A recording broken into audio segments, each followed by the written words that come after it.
El PRI pues tuvo su peor desempeño de toda la historia, perdió en muchos lugares del país, pues zonas, ciudades que tradicionalmente ganaba, y en todo ese panorama de derrotas, pues sobresale una solitaria victoria para el Senado de la República en el estado de Yucatán. Y me acompaña en la línea telefónica Jorge Carlos Ramírez Marín, exsecretario de Estado, también expresidente de la Cámara de Diputados. Jorge Carlos, gracias por estar nuevamente en el programa. ¿Cómo estás, querido Pascal? Gusto saludarte, a tus órdenes. Oye, pues eres ganador en solitario, por lo menos en lo que toca al Senado de la República por parte de tu partido. Bueno, pues uno compite en solitario. Aquí las elecciones son de Yucatán, con circunstancias de Yucatán, y pues la aplicación es para nuestro electorado, ¿no? La verdad que no puedes ir viendo mientras qué está pasando en otra parte. Esta es estrictamente una lectura de Yucatán. Oye, pero perdón que lo ponga en estos términos, es como si se hubiera caído un avión y tú fueras en él y tú fueras el único sobreviviente. ¿Eso le pasó al PRI? Pues algo así. Bueno, o como si hubiera habido una bomba atómica y solamente tu casa se quedara. Pues sí. Yo creo que sería más exacto eso. Mira, yo creo que tú has puesto un ejemplo gráfico mucho más preciso que el mío. Oye, bueno, ¿y cómo te sientes tú y cómo sientes lo que le pasó al PRI el domingo?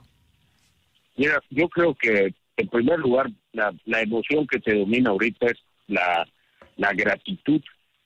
En medio de las difíciles circunstancias, pues el hecho de que tus paisanos te den la confianza, pues Pascal, tiene que ser muy reconfortante, y ese es el principal sentimiento. Presentaste tus propuestas, trataste de hacer una campaña que atrajera la conciencia en temas y en que tú puedes manejar esos temas, y el hecho de que tengas una mayoría, pues eso que sin duda es enormemente satisfactorio. Pero con respecto a lo demás, pues vas a formar parte de una cámara, vas a representar a tus paisanos ante esa cámara, y cómo queda compuesta, cómo vas a tener que trabajar para obtener votos para las causas que tú vas a representar, pues claro que es un panorama que preocupa, pero hay que verlo con optimismo.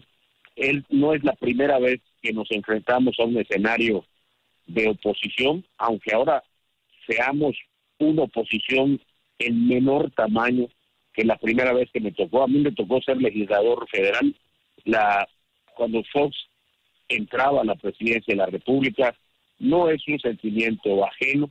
Ajá. Pero si lo que buscamos es construir, pues habrá que ver cómo vamos a poder construir cosas. ¿Qué le pasó al PRI? Es decir, no había modo de que le fuera de otra manera en esta elección. Era demasiado el enojo de la sociedad con los gobiernos del PRI, con el PRI mismo. Es decir, no había modo de que le fuera de otra forma, o se cometieron errores que llevaron a este resultado, como tú dices, una bomba atómica que le cayó al partido. Pues yo no sé si hubiéramos podido construir los aciertos que se necesitaban para que el resultado fuera diferente.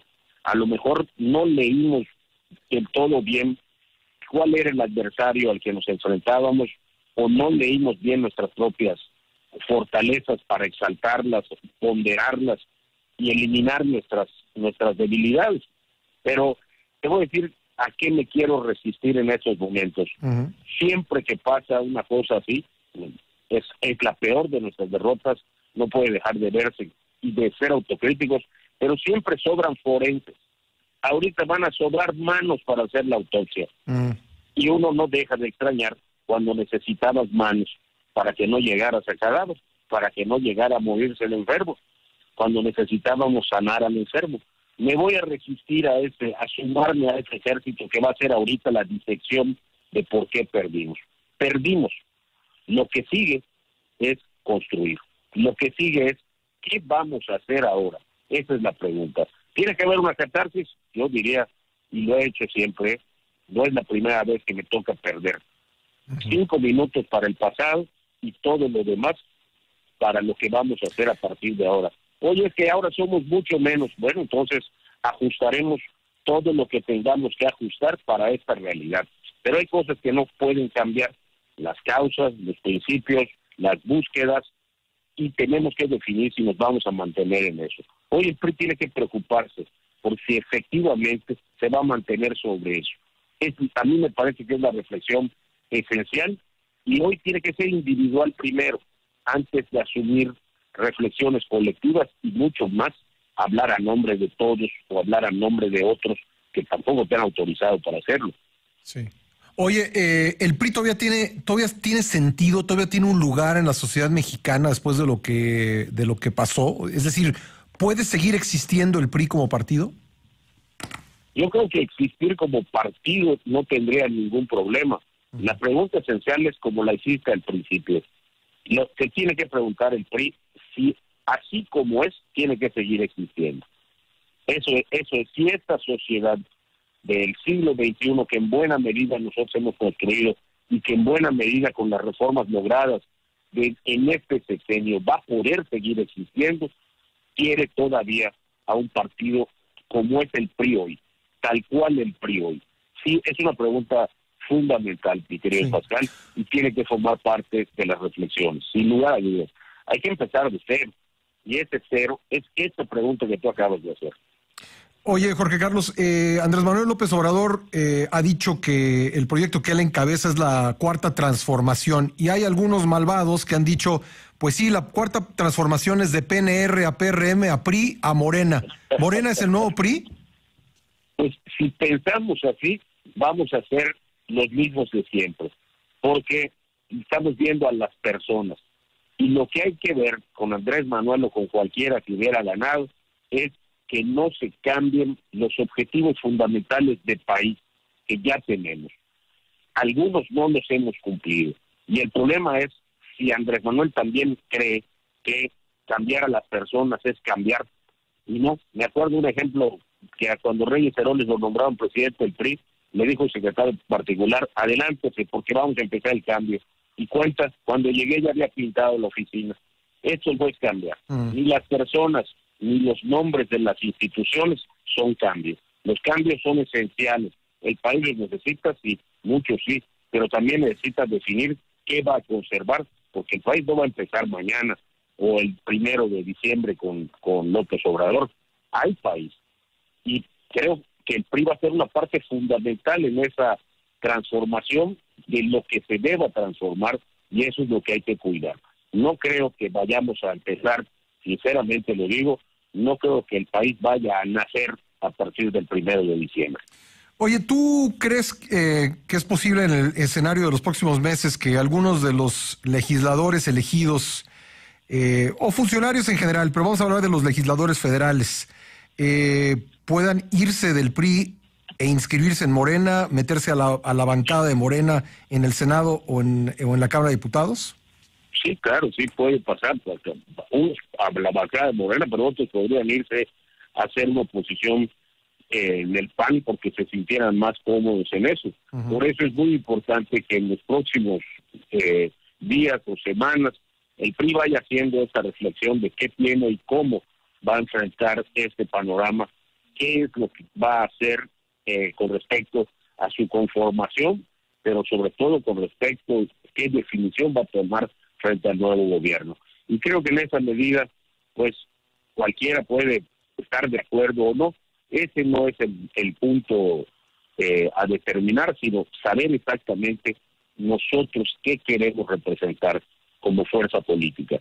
Y en ese sentido, pues, a los que se quieran ir, pues yo creo que no, además no va a poder hacer otra cosa. Tendrá que decirles, pues, ven, gracias. Pero hay que decir un asunto muy importante, ¿no? Unos dependen de la voluntad de sus electores, que son los que lo llevaron allá y compitieron bajo unas siglas. Y esos tendrán que someterse también al criterio de sus electores. Y otros llegarán pues por la vía de la representación, es decir, en nombre del partido, y pues yo entiendo que en estos hay una obligación mayor de una lealtad y una firmeza y una definición a favor del partido. ¿Tú te quedas? Yo en los términos de ahora espero ser un factor importante y sumaré mis esfuerzos a definir qué va a ser el partido. Sí, por supuesto, estoy en el PRI y pienso seguir estando. Oye, por último, eres el único, como decíamos, el único que ganó una senaduría compitiendo por mayoría. Digo, entrarán otros senadores por otras vías, pero bueno, tú ganaste por mayoría. ¿Vas a levantar la mano para ser el coordinador de la bancada? Yo creo que ahorita nadie está, bueno, por lo menos yo no estoy pensando en eso, pero digo con toda franqueza. Primero tenemos que ver cuál es la circunstancia en la que vamos a estar. Sí. Siempre sumaré mi voz a la reflexión y siempre buscaré que sea una voz que pese, que tenga valor, que sea tomada en cuenta, pero pues muchas veces he sido vicecoordinador y siempre he sido igual, te consta aquí afortunadamente. Así es que realmente el título que finalmente tenga no forma parte de mis preocupaciones en este momento. Pues bien, Jorge Carlos, te agradezco siempre tu buena disposición de conversar con nosotros. Querido Pascal, como decían ustedes los periodistas, es una bomba atómica sin lugar a dudas. Creo que es famosa una frase, me la repitieron hace poco, ¿no? Que decía, es atómico, Jacobo, es atómico. Pues sí, es atómico. Y tenemos que verlo así. Gracias, Jorge Carlos, muy amable. Jorge Carlos Ramírez Marín, como le digo, el único priista que ganó por mayoría en un estado de la República, compitiendo por el Senado, por un escaño.